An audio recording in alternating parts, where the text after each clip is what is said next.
Ladies and gentlemen, my name's Steve. I'm from Data Harvest, and for my sins, you've got me for the next 20 to 30 minutes.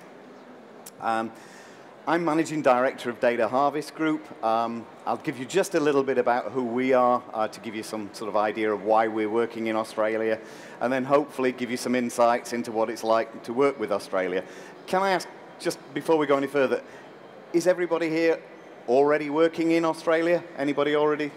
Yeah? Okay, one or two, and I'm hoping lots of other people are thinking about moving into Australia. Okay, let's begin. So a little bit about Data Harvest. We are manufacturers of data logging equipment.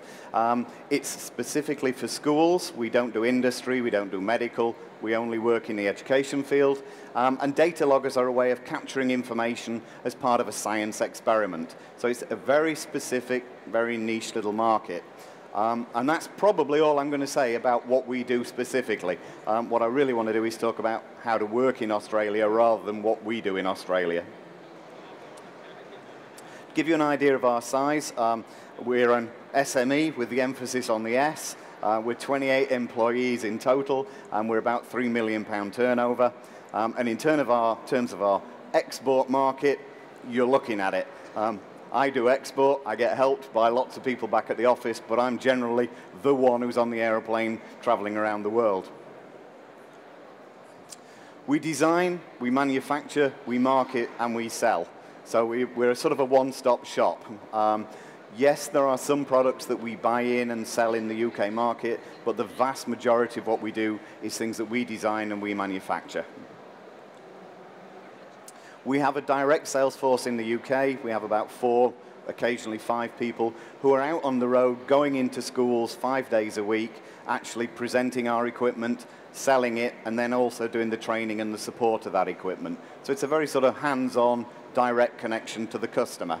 And that's one of the first things I'd say if you're moving into the export marketing for the first time. It takes quite a bit of getting used to the fact that you're not directly connected to the customer anymore. There's invariably a distributor or an agent in the way. And that's part of why you need to get a good agent, so that you get that feedback coming from the customers in other countries, because they will have different requirements. So we have a network around the world. I think at last count we've got about 35 distributors, so about 35 different countries we sell into. It's mainly through distributors. We have a couple of sort of regional distributors who work in a specific area, a large one. So let's say China. We have one company in China, in Shanghai, and they appoint sub-agents throughout China because it's such a huge region. Similar in Russia and similar in the Middle East. In Australia, we have a single agent for the whole of Australia because that works for us. It may not be relevant for you. We'll come back to that in a little while. And just finally, to finish off, we were formed in 1984 by a group of, at that time, teachers.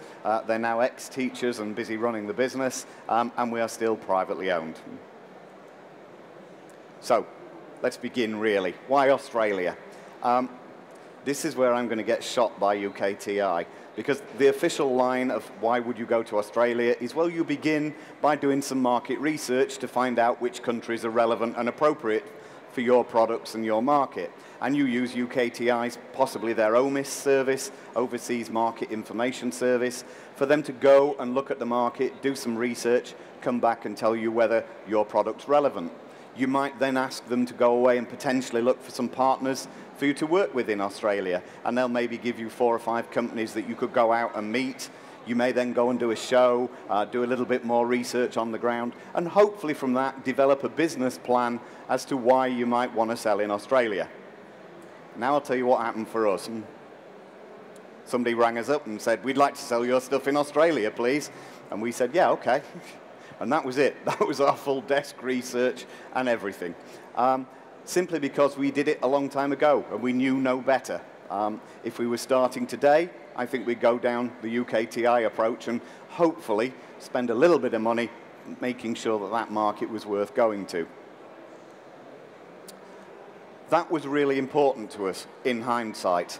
When we began this, we were fairly green and we didn't realize just how important that one was. If you're approached by a company or you're thinking of working with a company, it's really, really useful if they are already importing product. Maybe from the UK, maybe from other countries, but specifically that process of importing, because it's a minefield of potential disasters getting your equipment from here to there. FedEx, DHL and the like will do a wonderful job for you, but the moment it goes wrong, you want somebody on the ground in Australia finding out where that kit is and what happened to it. And somebody who's got experience of that really makes a big difference. He said all the right things. That's the main reason we went with him. He said, I'm #1 in Australia. I can sell lots of equipment for you in Australia. I can make you lots of money. They were all magic words to us, and so we chose to go with him. I have to say, he's actually been true to his word. We have done exceptionally well in Australia over many years. So more generically, why Australia? A similar education system. Don't underestimate that one. When you go into a country, if they have an education system that is roughly split the same as ours in terms of age, in terms of when they do exams, and quite often the actual exams they do, if they match what we're doing over here, it is much, much easier to integrate your product. Minimal change, and you begin with a fairly good understanding of what it is they need. In my case, we're teaching science. Science is the same around the world. You know, we all teach Boyle's law, we all teach Charles' law. The generals of science are the same. But in some countries, there's different emphasis on different parts of the scientific curriculum. And if we take our equipment in there, we can discover that actually that's not appropriate to what they want to teach. In Australia, what we discovered is they teach almost exactly the same things as we do. And therefore, it dropped in very quickly without us having to do minimal modification. So that's an important one. That's also an important one. It's in English. If you're just getting into exporting and looking at other countries, it makes sense to start with one that requires the minimum amount of effort. And somebody who's working in English is far, far easier than somebody who's in Chinese or Japanese or Arabic, etc. When you get a little bit more experience to exporting, then maybe you start looking at doing more customizing of your product. We're now in about 12 different languages, but it's taken us the best part of 20 years to get to that point. Don't underestimate this one either, a similar business ethic. It's easy to think we all do business and we all do it the same way. No, we don't. It's very easy to think that you've got an agreement. It's very easy to think that you know what they will do. But the business ethics do vary around the world, you know, and there's different cultural influences on the way people do business. In Australia, they will ask you for a price, they will ask you for the best price, but then they will accept that and they will work with you at that price, and they will pretty much pay you when you expect them to. It's all very similar. That's not true of many other countries. In many other countries, you'll get the point where you've made the sale, delivered the goods, and then they'll come back and say, we need extra discount. You know, and the first time that happens to you, it throws you because you're just not expecting it. So again, Australia makes it easier because it's just so similar to what we're used to here. So all of that adds up to minimal modification of your product. But don't underestimate that. When we first started going out, one of the first markets we went into was the USA. Because we figured it was easy, they were our friends, special relationship, it will be very easy to move in. It took us 5 years to realize that our product was not actually suitable for the US market, and that we had to do quite a lot of modification of the teaching methodology, of the curriculum, even of some of the hardware to make it relevant to the US. Don't just go in there and arrogantly assume that your product is relevant. It quite often isn't. Having said that, one of the advantages of Australia is, certainly in our case, and I suspect in many others, it actually is very relevant. The products are very similar. As a slight aside, one of the things I've discovered over the years of doing this is countries that used to have British sovereignty tend to have a fairly similar education system to ours, because it tends to be that we actually installed that education system however many hundreds of years ago. It's grown, it's changed, it's different, but its basis is in the same inquiry-based learning that we have here in the UK today. And that tends to mean that they're good potential opening markets, because again, that minimal modification and a similar system. So, a little bit about our experience. That's the standard one I get told when I talk about Australia. Wow, it's halfway around the world, that's difficult. It's a long way to ship goods. Yes, it is. But my response is, it's actually pretty easy to ship stuff to Australia. We pick up the phone, we ring FedEx, we say we'd like this in Sydney next week, please. They pick it up and they take it away. There's fairly minimal paperwork to do. We don't have to do masses of certification and certificates of origin and all those sort of things. There are a few obvious things to watch out for. Don't ever send your stuff out on wooden pallets because it will hit Australia and they will burn those wooden pallets quite often with your equipment still attached to it, because they're a little careful about bringing things in that may actually destroy their ecosystem. So, you know, learn the little tricks, send everything in plastic pallets, make sure it's packed accordingly. But Australia is one of the easier countries to get things into. If you're trying to get stuff into the Middle East, the certification can drive you insane.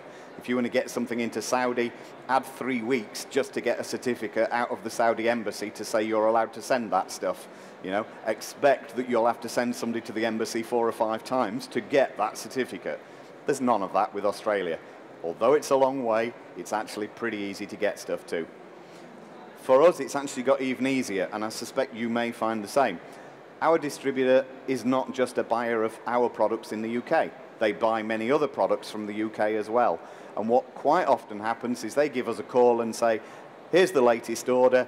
Can you please deliver it to this warehouse in Plymouth or Portsmouth or Southampton? And it gets consolidated into one 40-foot container along with all the other products they've purchased in the UK, and then they arrange for that to be shipped out. So as far as we're concerned, we're actually just shipping to the UK. It's even easier. It's a next day delivery to a warehouse somewhere in the UK. So how about the sales? Where have they gone? Well, up and down. One of the things we like about Australia is the schools out there have their own budgets, very similar to the UK. So the schools are buying, it's cyclical. It definitely has a busy season and a quiet season, just like the UK. And it has up years and it has down years, depending on when the political system gives more or less money to the schools. We tend to prefer that. The alternative is an economy where it's a tender-based sale. The government is buying centrally for a number of schools, perhaps all of them. They are great when you win because they're huge and they're one big order and they're wonderful. But if you lose them, basically you can write that country off because that tender's gone and they're not going to be buying any more equipment of your type for X numbers of years. So we much prefer the day-to-day business. The downside of that is whoever you're looking for in Australia needs to be contacting those schools directly, either putting people on their doorstep or putting mail shots into those schools and having regular contact. The tender-based sales are great. There's one guy you've got to convince somewhere in a ministry. In Australia, every school is a separate sale. So, not tender-based.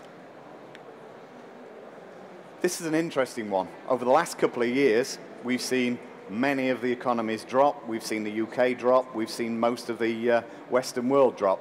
Australia's carried on regardless. It's one of those economies that just does not seem to have been hit by the recent financial issues. And if anything, over the last couple of years, our sales in Australia are going up rather than down. So for no other reason than that, I would say Australia is a good market to look at. It's got money, it's spending money, and it seems to be relatively well insulated from many of the issues we're seeing over here. I have to say, it's consistently one of our best.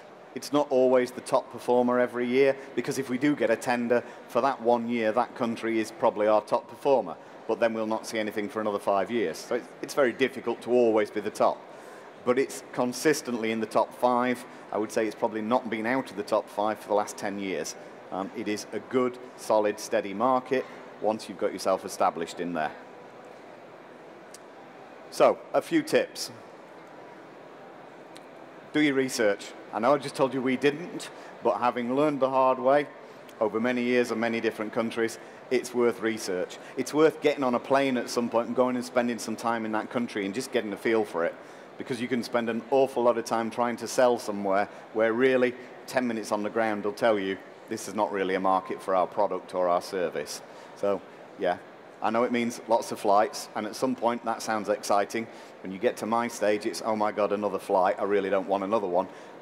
But it's worth it. You need to get out there.